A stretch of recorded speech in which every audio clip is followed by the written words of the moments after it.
بسم اللہ الرحمن الرحیم۔ السلام علیکم۔ جنگ آزادی 1857 کے عنوان سے ہم نے اپنے لیکچر کا آغاز کیا ہوا ہے، اور یہ بات آپ کے نوٹس میں لے کر آئی ہوں، پچھلے لیکچر میں ڈسکس کی ہے کہ اورنگزیب عالمگیر مغلیہ حکمران وہ آخری مضبوط حکمران تھا جو 1707 میں جب فوت ہو گیا، تو اس کے بعد مغلیہ حکمرانی کمزور پڑتی چلی گئی۔ تمام ریاستیں جو اس کے پہلے گرپ میں تھیں مغلیہ حکمرانی کی، وہ آہستہ آہستہ آزاد ہوتی چلی گئیں اور خود مختار ریاستوں کی صورت میں موجود ہو گئیں۔ لیکن بہرحال مغلیہ حکومت برقرار تھی۔ انگریز جب یہاں پر آتے ہیں ایسٹ انڈیا کمپنی کی صورت میں، تو پورے ہندوستان میں انہیں خوشحالی نظر آتی ہے۔ یہاں پر وہ رہنا شروع کر دیتے ہیں، یہاں سے پیسہ کمانا شروع کر دیتے ہیں، اور پھر انگلینڈ میں اس پیسے کو شفٹ کرنا شروع کر دیتے ہیں۔ ایک طرح سے تجارت جو ہے وہ کلی طور پر انگریز کے قبضے میں آ گئی، اور بنگال وہ علاقہ تھا جو سب سے پہلے انگریزوں کے قبضے میں آیا، کیونکہ وہاں خوشحالی بے انتہا تھی۔ ہم یہ دیکھتے ہیں کہ 1757 میں جب بنگال کو اپنے قبضے میں کیا، جنگ پلاسی کے بعد 1757 میں جنگ پلاسی ہوئی تھی، اس جنگ کے بعد جب بنگال کو اپنے قبضے میں کیا، تو پھر ایسٹ انڈیا کمپنی 100 سال کے اندر ہی، یعنی 1757 سے 1857 تک کے عرصے میں پورے برصغیر پر قابض ہونے کے قابل ہو گئی۔ 100 سال کے بعد ہندوستان کے باسیوں کو پھر یاد آیا کہ ہمارے ملک پر تو انگریز قابض ہو گیا،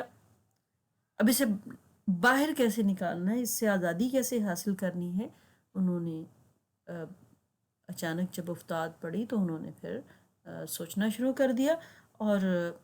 اسی سوچنے میں ہی جنگ سٹارٹ کر دی۔ اپنی اس آزادی کی جد و جہد کو، اپنے ملک کو آزاد کروانے کی اس جد و جہد کو ہندوستانی مورخ جنگ آزادی کہتے ہیں، جبکہ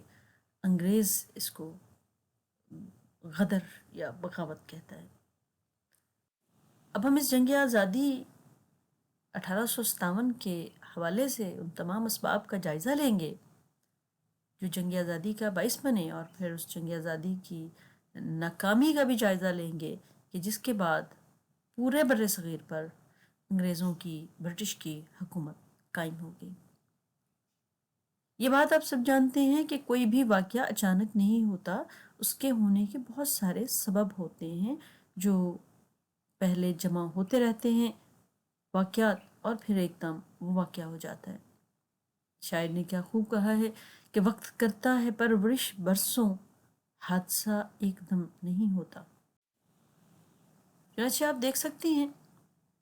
کہ جنگ آزادی کی وجوہات، بہت سارے اسباب، بہت سارے معاملات کے ساتھ جنگ آزادی منسلک تھی۔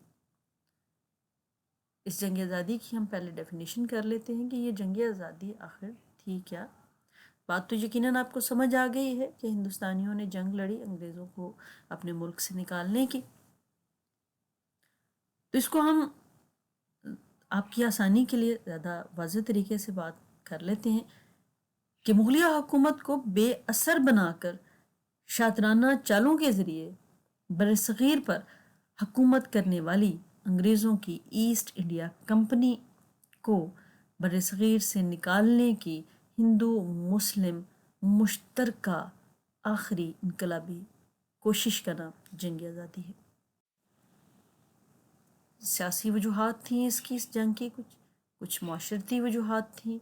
معاشی وجوہات تھیں، مذہبی وجوہات تھیں، اور فوجی وجوہات تھیں۔ لیکن کچھ اچانک ایسے واقعات رونما ہوئے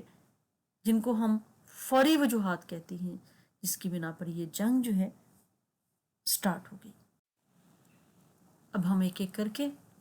ان تمام سیاسی اسباب کا، ان تمام سیاسی وجوہات کا جائزہ لیتے ہیں جس کی بنیاد پر ایسٹ انڈیا کمپنی پورے بر صغیر پر قابض ہونے کے بعد پورے ہندوستان کو برٹش کے انڈر کر دیتی ہے۔ کہ کر کے اس کا جائزہ لیں گے۔ پھر دوبارہ بات دہرا رہی ہوں کہ جنگ پلاسی 1757 میں ہوئی بنگال میں۔ اس جنگ پلاسی کے نتیجے میں ایسٹ انڈیا کمپنی بنگال پر مکمل قابض ہو گئی۔ انگریزوں نے جب جنگ پلاسی پر اپنا قبضہ مضبوط کر لیا، جنگ پلاسی کے بعد بنگال پر اپنا قبضہ مضبوط کر لیا، تو پھر مقامی جو حکمران تھے ان کو اپنی شرائط پر ہی بنگال میں تعینات کر دیا۔ بنگال ایک خوشحال علاقہ تھا جہاں سے ایسٹ انڈیا کمپنی کو بہت آمدن ہوتی تھی۔ چنانچہ ایسٹ انڈیا کمپنی نے ہندوستان کی دولت کو انگلینڈ شفٹ کرنا شروع کر دیا۔ یہاں پر بنگال میں ٹیکسوں کی بھرمار کر دی۔ یہاں کے لوگوں کو غلہ بھی بہت مشکل سے ملنے لگ گیا۔ لوگوں کی اپروچ جو ہے وہ روزمرہ اشیاء ان کی اپروچ سے دور ہوتی چلی گئی، اور ایک قحط کسی کیفیت، خاص طور پر غلے کے حساب سے قحط کسی کیفیت تھی۔ سود بھی یہاں پر بے انتہا شرح سود جو ہے وہ اس پر کاروبار کرنا شروع ہو گیا تھا، ایسٹ انڈیا کمپنی بھی اور اس کا تاجر بھی۔ چنانچہ ہم دیکھتے ہیں کہ بغیر کسی آسمانی آفت کے بنگال شدید ترین قحط کا شکار ہو گیا۔ ایسٹ انڈیا کمپنی خاموشی سے یہ تماشا دیکھتی رہی۔ قحط کی شدت اتنی زیادہ تھی کہ لاکھوں لوگ اس سے متاثر ہوئے۔ پھر ایسٹ انڈیا کمپنی کو جب اچھی طرح سے قحط کے بعد انسان یہاں تک پہنچے تھے کہ انسانی جانوروں کا گوشت تو کجا جو ہے وہ کھانا شروع انہوں نے کر دیا تھا، انہوں نے قحط میں مرنے والوں کا گوشت بھی کھانا شروع کر دیا تھا۔ چنانچہ اس قحط کے نتیجے میں ایسٹ انڈیا کمپنی اس قابل ہو گئی کہ وہ براہ راست وہاں پر بنگال میں حکومت کرنے لگ جائے۔ چنانچہ پہلی دفعہ وان ہیسٹنگس کو گورنر جنرل بنا دیا گیا ہندوستان کا۔ 1773 سے 1785 تک وان ہیسٹنگس جو ہیں انگلستان ایسٹ انڈیا کمپنی کے نمائندے کے طور پر گورنر جنرل کے عہدے پر فائز رہے۔ ہیسٹنگس نے اس پورے دورانیے میں کچھ ایسے اقدامات کیے جس سے کمپنی کی حکومت ہندوستان پر، بنگال پر مضبوط ہوتی چلی گئی، اور یہاں تک معاملہ ہوا کہ ارد گرد کی ریاستوں تک بھی ہیسٹنگس جو ہیں اس نے اپنے اقدامات کو بڑھانا شروع کر دیا۔ ہر جائز اور ناجائز حربہ استعمال کیا جس سے دیسی حکمران جو ہیں وہ پیسہ ہیسٹنگس کے حوالے کریں، اور کمپنی جو ہے وہ ان کو پروٹیکشن کے نام پر کام شروع کر دیا۔ یہ ہم دیکھ سکتے ہیں کہ جب انگریزوں نے، برٹش ایسٹ انڈیا کمپنی نے مضبوط قدم جمائے، یہاں پر کنٹرول سنبھالا، تو ایک طرف مرہٹوں سے وار شروع کر دی، ایک طرف روہیلوں سے جنگ شروع کر دی، پھر میسور پر بھی قبضے کی کوشش۔ اسی سلسلے کی کڑیاں ہیں جو ہیسٹنگس کے دور میں رونما ہوئی۔ ہیسٹنگس نے نواب اودھ کو فوج دی اس کی ہیلپ کے لیے، 40 لاکھ روپے اس سے لیے، پھر روہیلوں کے خلاف جنگ لڑوائی۔ خود بھی روہیلوں کے خلاف تھا، نواب کو بھی اس کے خلاف کر دیا۔ بہرحال 1775 میں اودھ کے ساتھ ایک معاہدہ کیا تھا جو بنارس کی ریاست انگریزوں کی ماتحت ہوگی، اور بعد میں پھر اس ریاست پر قبضہ بھی کر لیا تھا ایسٹ انڈیا کمپنی نے۔ پھر ہم یہ دیکھ سکتے ہیں کہ وان ہیسٹنگس کے اقدامات کے نتیجے میں بہت سارے اسباب، بہت سارے معاملات کے ساتھ جنگ آزادی منسلک تھی۔ اس جنگ آزادی کی ہم پہلے ڈیفینیشن کر لیتے ہیں کہ یہ جنگ آزادی آخر تھی کیا۔ بات تو یقیناً آپ کو سمجھ آ گئی ہے کہ ہندوستانیوں نے جنگ لڑی انگریزوں کو اپنے ملک سے نکالنے کی۔ تو اس کو ہم آپ کی آسانی کے لیے زیادہ واضح طریقے سے بات کر لیتے ہیں۔ سب سے اہم قدم لارڈ ویزلے نے اٹھایا، اس نے سبسڈی سسٹم کے تحت یا امدادی نظام کے تحت برصغیر میں نئی اصلاحات جو ہیں وہ متعارف کروائیں، یا آپ یہ اس طرح سے کہہ رہے ہیں کہ سبسڈی سسٹم کو یا امدادی نظام کو برصغیر میں متعارف کروا دیا۔ یہ سبسڈی سسٹم کیا تھا کہ اس سسٹم کے تحت ریاست کا حکمران جب انگریزوں کی بالادستی اور حفاظت قبول کر لیتا تو پھر انگریزوں کے علاوہ برصغیر میں موجود کسی اور یورپین طاقت سے تعلقات نہ رکھ سکتا تھا۔ یعنی فوج انگریزی ہوتی، حفاظت اس ریاست کی وہ کر رہی ہوتی، اور اس انگریزی فوج کا جو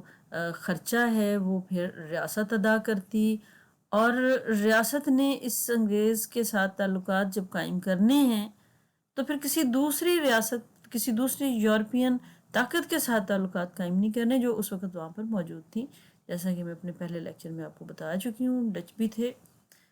پرتگیز بھی تھے، ڈینس بھی تھے، فرینچ بھی تھے، تو ان لوگوں کے ساتھ کسی کے ساتھ پھر تعلقات بھی قائم نہیں رکھنے تھے۔ اور سب سے پھر اہم بات جس کے تحت انگریز نے علاقائی توسیع جو ہے وہ کی، ایسٹ انڈیا کمپنی نے علاقائی توسیع کی، وہ یہ کام تھا کہ جو آرمی، جو فوج انگریز نے استعمال کرنی تھی اس ریاست کی حفاظت کے لیے، اس انگریز فوج کا خرچہ ریاست نے ادا کرنا تھا۔ چنانچہ انگریز فوج اور انگریز ریزیڈنٹ وہاں دارالحکومت میں رہنے تھے، ان کے اخراجات کے لیے نقد رقم ریاست نے ادا کرنی تھی، اور اگر ریاست وہ نقد رقم سالانہ ادا نہیں کر سکتی تھی تو پھر اپنا کوئی علاقہ انگریزوں کے حوالے کرنے کی مجاز تھی۔ یہ وہ سبسڈی سسٹم تھا، یہ امدادی نظام تھا جس نے ہندوستان میں ایسٹ انڈیا کمپنی کی حکومت کے پنجے جو ہیں وہ زیادہ مضبوطی سے گاڑ دیے۔ یہ دیکھ سکتی ہیں 1798 میں انڈیا جو ہے وہ کس صورتحال میں تھا۔ بنگال بہار کا علاقہ جو ہے بنگال کا انگریزوں کے قبضے میں ہے، اور پھر اس نے آہستہ آہستہ کر کے بنارس اودھ سے لے لیا، اور پھر اس کے بعد اس نے ارد گرد تمام علاقوں کی طرف گھومنا شروع کر دیا۔ آپ دیکھیں گی کہ وہ تمام معاملات جو ریاستیں پہلے خود سر انجام دے رہی تھیں حفاظت کی، وہ انہوں نے بنگالی ایسٹ انڈیا کمپنی کی فوج کو کے ذمہ لگا دیے، اور خود جو ہے وہ عیش و عشرت کی زندگی ایک طرح سے گزارنے لگ گئے۔ آگے چلتے ہیں جب، تو یہ نقشہ آپ کے لیے اس لیے آپ کو سمجھ آئے کہ 1857 کی جب جنگ ہوتی ہے تو کس علاقے میں ہوئی، یہ جو مین ایریا افیکٹڈ ہے ان کو ریڈ لائن سے کیا، اور اسی طرح اس علاقے میں مینشن کیے ہوئے ہیں مختلف کلرز جو یہ بتا رہے ہیں کہ کون سی ریاستیں تھیں جو انگریز کی حمایت کر رہی تھیں، کون سی ریاستیں تھیں جو انگریز کی مخالفت کر رہی تھیں، اور کہاں پر وفاداری جو ہے وہ زیادہ تھی۔ میسور کا حکمران علاقائی توسیع کے نام پر انگریز کا چونکہ ساتھ نہیں دے رہا تھا سبسڈی سسٹم کو، اس نے قبول کرنے سے انکار کر دیا تھا، تو اس پر جنگیں تو اس سے پہلے ہی ہو رہی تھیں، برٹش جو ہے وہ پہلے ہی اس پر قبضہ کرنا چاہتے تھے اس علاقے پر، لیکن نواب ٹیپو سلطان اور ان کے والد جو ہیں وہ اڑے رہے تھے۔ لیکن جب یہ لارڈ ویزلی کا دور آتا ہے تو اس کے بعد پھر میسور کو سبسڈی سسٹم کے تحت اپنے تحت کرنے کی کوشش کی جا رہی ہے، جس کو میسور جب مانتا نہیں ہے تو اس کے خلاف لڑائی ہوتی ہے، اور غداروں کی مدد کے ساتھ انگریز یہ جنگ جیت لیتا ہے۔ اسی طرح ہم دیکھ سکتے ہیں کہ جے پور میں بھی حکومت نے سبسڈی سسٹم کے تحت جو ہے وہ قبضہ کیا۔ حیدرآباد کا علاقہ جو تھا وہ سب سے پہلے، میں آپ کو پہلے بتا چکی ہوں کہ نظام حیدرآباد کے نظام نے اس سبسڈی سسٹم کو اپنایا تھا۔ یہ سارے علاقائی توسیع کے نام پر ایسٹ انڈیا کمپنی جو ہے وہ ان علاقوں پر قبضے کرتی چلی جا رہی تھی جو آہستہ آہستہ کر کے پورے ہندوستان پر پھیل رہے تھے۔ پھر اس کے بعد ہم دیکھتے ہیں کہ جو سب سے زیادہ بڑے پیمانے پر اور سختی کے ساتھ انگریز لارڈ ڈلہوزی نے کام کیا، وہ اصول الحاق کی پالیسی اپنا کر کیا۔ اس پالیسی میں سب سے اہم بات کیا تھا، یہ طوفانی ان کا دور تھا۔ اس پالیسی میں کیا تھا، اصول الحاق کی اس پالیسی میں کہ جب مقامی حکمران کا وارث موجود نہیں ہوگا تو وہ متبنہ اس کو بنانے کی اجازت ایسٹ انڈیا کمپنی نہیں دے گی۔ اس کے علاوہ جس علاقے میں بھی بد انتظامی ہوگی، یہ سارے جو علاقے ہیں جہاں پر متبنہ نہیں ہوگا، جہاں پر متبنہ بنانے کی اجازت نہیں ہوگی، وہ وارث نہیں ہوگا، اس علاقے کو بھی، اور جہاں بد انتظامی ہوگی اس علاقے کو بھی ایسٹ انڈیا کمپنی بغیر کسی وجہ کے انگریزی حکومت میں مدغم کر لے گی۔ اور اسی طرح اس علاقے میں منشن کیے ہوئے ہیں مختلف کلرز جو یہ بتا رہے ہیں کہ کون سی ریاستیں تھیں جو انگریز کی حمایت کر رہی تھیں، کون سی ریاستیں تھیں جو انگریز کی مخالفت کر رہی تھیں، اور کہاں پر وفاداری جو ہے وہ زیادہ تھی۔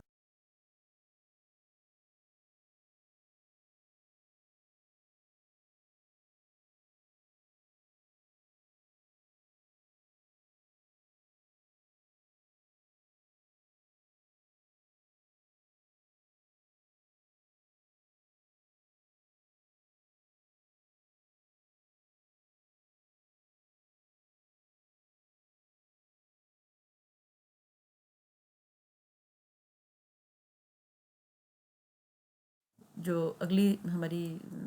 سلائیڈ ہے اس میں ستارہ ریاست ہے، ناگپور ریاست ہے، جھانسی کی ریاست ہے۔ تو یہ ساری ریاستیں جو تھیں یہاں پر چونکہ حکمرانوں کی اولاد نہیں تھی، اور قانون ہے، ہندو قانون ہے یہ، کہ جب اولاد نہیں ہوتی تو پھر وہ کر سکتے ہیں اپنا متبنہ جو ہے وہ لے کر اس کو پال سکتے ہیں۔ اب یہ متبنہ بنانے کی اجازت جب ختم کر دی گئی تو پھر ظاہر سی بات ہے کہ انگریزوں کا ان علاقوں پر قبضہ ہونا تھا۔ اس چیز کو ہندوؤں نے بھی بہت مائنڈ کیا، کیونکہ مسلمانوں نے کبھی بھی ہندو ریاستوں پر اس طرح قبضہ نہیں کیا تھا، ان کے اس قانون کو بھی پامال نہیں کیا تھا۔ چنانچہ ہندو اور انگریز مسلمان جو ہیں یہ آپس میں یہاں پر بہت اچھے طریقے سے رہتے چلے آ رہے تھے۔ لارڈ ڈلہوزی نے آتے ہی اعلان کر دیا کہ جناب لاولد حکمران جو ہے اس کی ریاست کو انگریزی علاقے میں شامل کر لیا جائے گا، اور جو متبنہ ہوگا صرف، جس کو لیپالک بھی بولا جاتا ہے، وہ اس حکمران کا، فوت ہوئے حکمران کا صرف ذاتی جائیداد کا مالک ہوگا۔ اس صورتحال نے یہاں کے لوگوں کے اندر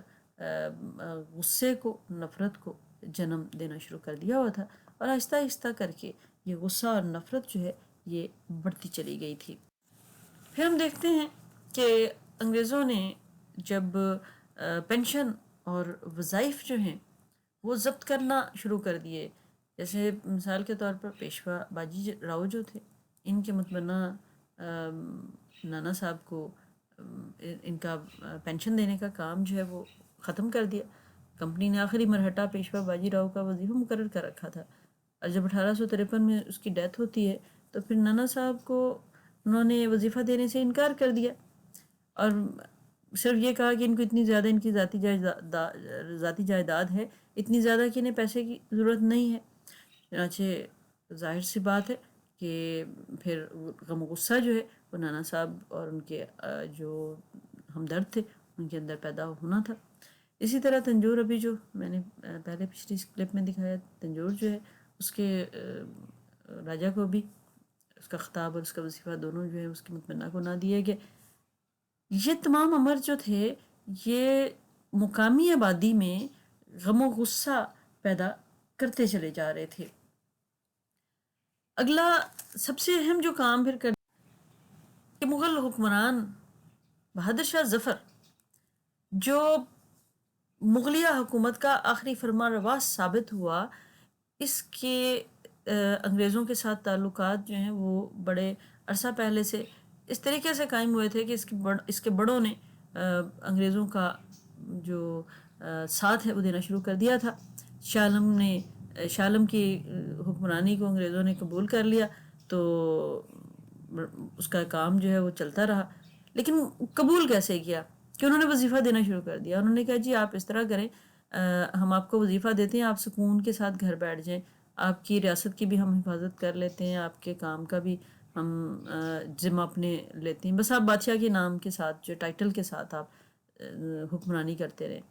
1835 میں آگے تو سکے سے بھی نام نکال دیا تھا، پہلے شرائط پہ رکھا تھا کہ ہم نے سکے پہ آپ کا نام صرف رہے گا، تو پھر وہ سکے سے بھی نام نکال دیا، سرکاری مہر سے بھی معاملات جو ہیں فدوی خاص بادشاہ کے لفظ لکھے جاتے ہوتے تھے وہ نکال دیے۔ بادشاہ کو جو نظر تحائف جو ہے وہ پیش کیے جاتے تھے وہ بھی ختم ہو گئے. پھر آخر میں یہ ہوا کہ جب بہادر شاہ ظفر کا ولی عہد بیٹا فوت ہو گیا مرزا فخرو 1852 میں، تو پھر ان کو کہہ دیا گیا بہادر شاہ ظفر کو کہ اب آپ کی حکومت جو ہے وہ نہیں چلے گی، اب آپ کو لال قلعہ خالی کرنا پڑے گا. اور یہ بات بھی یہاں ہے کہ بہادر شاہ ظفر کی حکومت رہ ہی لال قلعہ تک گئی تھی. لال قلعہ وہ علاقہ تھا، وہ جگہ تھی جہاں بہادر شاہ ظفر جو ہیں وہ اور ان کی پوری فیملی اور ان کے پورے سارا جو چلتا تھا، جیسے دارالخلافہ ہوتا ہے دہلی کا وہ علاقہ، تو وہ لال قلعہ میں رہائش پذیر تھے. تو انہیں کہہ دیا انگریز نے کہ جب جناب آپ یہ خالی کر دیں گے. تو اس طرح انگریزوں کی حکومت جو ہے وہ قائم پہلے سے ہی ہو چکی تھی. اب صرف جو ہے وہ ایک طرح سے آخری چوٹ کا ہی کام تھا کہ بہادر شاہ ظفر کو کہہ دیا گیا کہ اب آپ کا کام ختم، اب آپ کی بادشاہت بھی ختم، تمام کام جو ہے وہ ایسٹ انڈیا کمپنی کے کنٹرول میں ہے. اب چونکہ بادشاہ جو ہیں وہ عوام کے لیے بہت ایک ہمت کا، جرأت کا ایک استعارہ ہوتے ہیں، اور خاص طور پر عوام جو ہے وہ بادشاہ کے ساتھ بڑی عقیدت رکھتی ہوتی ہے، اس کی آزادی کی وہ علامت ہوتا ہے. جب مغلیہ حکمران کے ساتھ یہ سب کیا تو پھر مغلیہ جو عوام تھی وہ ان کے خلاف ہوگی، انگریزوں کی عام عوام، تو انہوں نے جنگ جو ہے وہ شروع کر دی. پھر ہم دیکھتے ہیں جاگیروں کی ضبطی، کہ مغل بادشاہ اپنے سرداروں کو، اپنے اشراف کو جاگیریں دیا کرتے ہوتے تھے گاہے بگاہے. یہ شروع سے ہی چلتا آ رہا تھا، سلاطین کے دور سے بھی، مغلوں کے دور سے بھی. لیکن جب انگریزوں نے ان علاقوں پر قبضہ کیا تو انہوں نے ان جاگیروں کو ضبط کرنا شروع کر دیا. آپ صرف یہ دیکھ سکتی ہیں کہ مسلمانوں کی 20,000 جاگیریں جو ہیں وہ ضبط کی گئی تھیں ان کے علاقے کے، ان کے انڈر، ان کی حکمرانی کے انڈر. جو بظاہر ہم دیکھتے ہیں پچھلے اس میں بھی میں آپ کو بتا چکی ہوں کہ سبسڈی سسٹم جو ہے وہ اپنا کے تو جو ریاستیں انہوں نے اپنے قبضے میں کر لی تھی، جو علاقے اپنے قبضے میں کر لیے تھے، تو وہاں کے جاگیردار جو تھے ان کی جاگیروں کی انہوں نے ضبطی شروع کر دی تھی. اس ضبطی کے نتیجے میں ظاہر سی بات ہے جب ان کی جاگیریں، ان کی ذریعہ آمدن جاگیرداروں کا ختم ہو گیا، ان کی وجہ عزت جو تھی جاگیریں وہ ختم ہو گئیں، تو پھر یہ لوگ جو ہیں وہ انگریزوں کے مخالف ہو گئے، اور ان کے باقی جو مددگار جو تھے، جو ان کے عام عوام ہوتی، وہ بھی ان کی حمایت میں اٹھ کھڑے ہوئے تھے. ایک انگریز مورخ پی ای رابرٹس نے کتاب لکھی history of British India under the company and the crown. اس نے اس میں اعتراف کیا کہ دیسی جاگیرداروں کے دعویٰ کو بڑی سختی سے دیکھا گیا تھا، جانچا گیا تھا، اور جو محروم جاگیردار تھے انہوں نے رعایا کو انگریزوں کے خلاف بھڑکایا تھا، اسی بنیاد پر کہ ان کی جاگیریں ضبط کی گئی ہیں، غلط طریقے سے کی گئی ہیں. مثال کے طور پر اودھ کی ریاست جو ہے وہ بھاری ہندو اکثریت کا علاقہ تھا، تو وہاں پر واجد علی شاہ صاحب حکمران تھے، ان کی حمایت میں لوگ باہر نکل کھڑے ہوئے تھے. چنانچہ جاگیروں کی ضبطی جو ہے وہ جنگ کا باعث بنی، جس طرح باقی سارے امور جو ہیں وہ جنگ آزادی کا باعث بنے تھے،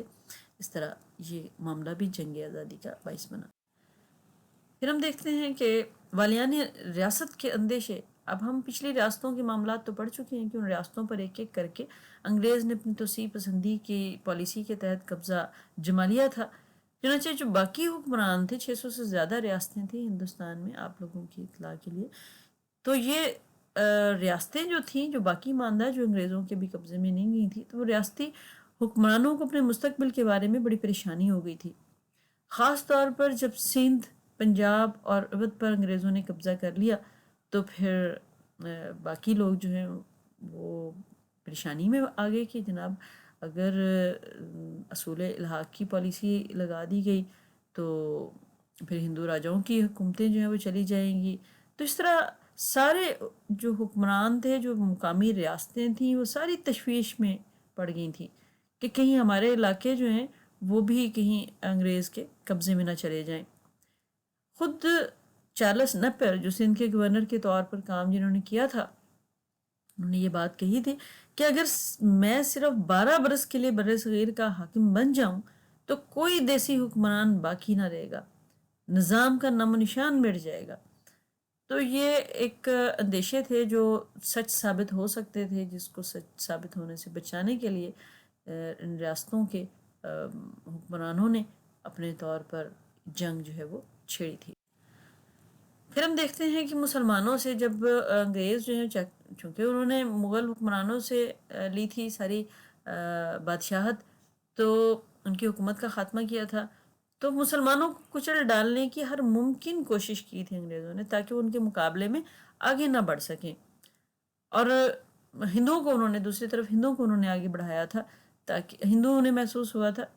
کہ ہمارے لیے زیادہ خطرناک نہیں ہے، کیونکہ ریاستیں جو تھیں، جو حکمرانی تھی، وہ زیادہ تر مسلمانوں کے پاس تھی۔ چنانچہ مسلمانوں کو انہوں نے جب نکال دیا تو پھر ہندوؤں کو ان کی جگہ پر لے آئے اپنا ہمدرد بہی خواہ بنا کر۔ 1843 میں ایک گورنر تھے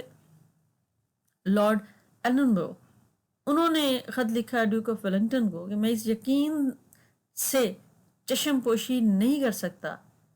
کہ مسلمان قوم بنیادی طور پر ہماری مخالف ہے۔ لفظ انہوں نے اپنی اس میں یہ لکھا ہے کہ یہ قوم بنیادی طور پر ہماری مخالف ہے اور ہماری صحیح پالیسی ہندوؤں کی خوشنودی کا حصول ہے۔ اس سے آپ اندازہ کر سکتے ہیں کہ مسلمانوں کے ساتھ ان کا رویہ جو ہے وہ ذہنی طور پر، چونکہ وہ مسلمانوں کے ساتھ مطابقت نہیں رکھتے، اس لیے ان کے ساتھ رویہ بے انتہا ناروا رکھا گیا تھا۔ یہ ہم آنے والے اس میں ٹاپکس میں اس کو دیکھیں گے کہ کیسے کیسے انہوں نے ناروا سلوک جو ہے وہ مسلمانوں کے ساتھ کیا تھا۔ لیکن بہرحال بنیادی سی چیزیں یہ تھیں کہ انہوں نے ہندوؤں کو آگے بڑھایا اس پورے معاملات میں، تو ہندو آگے بڑھتے چلے گئے اور مسلمان پیچھے ہٹتے چلے گئے۔ تو جو جنگ آزادی ہوئی، ہم اس میں دیکھ سکتے ہیں کہ جنگ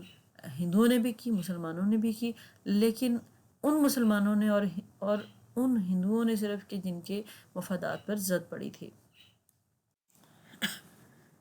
پھر ہم ایک سب سے اہم کام دیکھتے ہیں کہ اس پولیٹیکل ویژن، ہماری جو ہے سیاسی اپروچ، اس کے تحت ہم یہ جائزہ لیتے ہیں کہ انگریزوں نے حکومت کرنے کے لیے اپنی بہت ساری پالیسیز، اپنے بہت سارے معاہدے، بہت ساری جنگیں، جس کی بنیاد پر اس نے پورے ہندوستان میں 100 سال لگا دیے اپنے قدم مضبوط کرتے کرتے، ساتھ ساتھ اس نے جو سب سے اہم کام کیا تھا وہ ڈیوائڈ اینڈ رول کی پالیسی کو اپنایا تھا، اور ساتھ ساتھ جو غدار تھے، جو ٹریٹرز تھے، ان کی بھی پشت پناہی کرتے رہے تھے۔ اس پشت پناہی کے نتیجے میں یہ سارے غدار جو ہیں اپنے اپنے مضبوط جو حکمران تھے، بنگال کے مضبوط حکمران تھے، سب سے پہلے جہاں قبضہ بھی میر جعفر سالار تھے فوج کے، بنگالی فوج کے، تو انہوں نے اینڈ ٹائم پر سراج الدولہ کو دھوکہ دیتے ہوئے ساتھ دیا تھا میر جعفر نے انگریزوں کا۔ اینڈ ٹائم پر جنگ کی سالاری سے پیچھے ہٹ گئے تھے، انہیں کام یاد آ گیا اور ادھر چلے گئے، تو جنگ کا سالار ہی نہ رہے تو پیچھے جنگ کس نے لڑنی ہوتی ہے۔ چنانچہ اس غدار نے بنگال میں انگریزوں کی ایسٹ انڈیا کمپنی کے قدم کو مضبوط کرنے میں اہم کردار ادا کیا۔ پھر اگلا ہم دیکھتے ہیں میر صادق جو ہیں، انہوں نے سب سے اہم کام کیا، انہوں نے بھی میر جعفر کی طرح غداری کی، اور پھر اس کے بعد مرزا الہی بخش کا نام آتا ہے، رجب علی کے ساتھ مرزا الہی بخش، جو بہادر شاہ ظفر کے غدار کے طور پر ہمارے سامنے پیش آتے ہیں، ہمارے سامنے ہمیں نظر آتے ہیں۔ تو یہ وہ تمام معاملات تھے جو ابھی آپ کو میں نے مختصر ترین چیزیں بتائی ہیں، یقیناً آپ کو باتیں سمجھ آ گئی ہوں گی کہ انگریزوں نے ایک ایک کر کے تمام علاقے جو ہیں وہ اپنے قبضے میں لینا شروع کر دیے تھے، اور پھر اسی لیے جب وہ ایک ایک کر کے جنگ میں انہوں نے ہندوستان پہ انہوں نے اپنا قبضہ کیا، تو اس وقت تک لوگ جو ہیں وہ اپنے اپنے طور پر لائف اپنی گزار رہے تھے کہ میرا گھر تو نہیں ٹوٹا نا، ہمسایوں کا گھر ہی ٹوٹا ہے۔ تو وہ جب سارے گھر ہی ٹوٹ گئے تو پھر انہیں یاد آیا کہ ہاں جی، یہ تو ہم سب کے اوپر ہی قابض ہو گیا ہے انگریز، تو اس کو نکال باہر کیسے کرنا ہے۔ تو انگریزوں نے اتنی دیر میں اپنے غدار بھی یہاں بنا لیے تھے، اپنے وفادار بھی یہاں بنا لیے تھے، تو ان سب نے مل کر پھر جنگ آزادی جو ہے اس میں انگریز کا، تب بھی انگریز کا ساتھ دیا۔ تو جو غدار نہیں تھے، جو یہاں کے اس مٹی کے ہمدرد تھے، جو یہاں کے حکمرانوں کے ہمدرد تھے، انہوں نے انگریزوں کو، باہر سے آنے والے لوگوں کو ایکسیپٹ نہیں کیا اور ان کے خلاف پھر جنگ لڑی۔ ہمارا یہ آج کا جو ٹاپک ہے، صرف میں نے آپ سے سیاسی اسباب پر بات کی ہے، انشاءاللہ ایک ایک کر کے باقی سبب جو ہیں ان پر بھی ہم بات کرتے جائیں گے، معاشرتی اسباب، معاشی وجوہات، مذہبی وجوہات، فوجی وجوہات، اور پھر فوری وجوہات۔ ان کا ایک ایک کر کے ہم جائزہ لیں گے۔ اس وقت تک آپ سے اجازت چاہتی ہوں۔ اللہ حافظ۔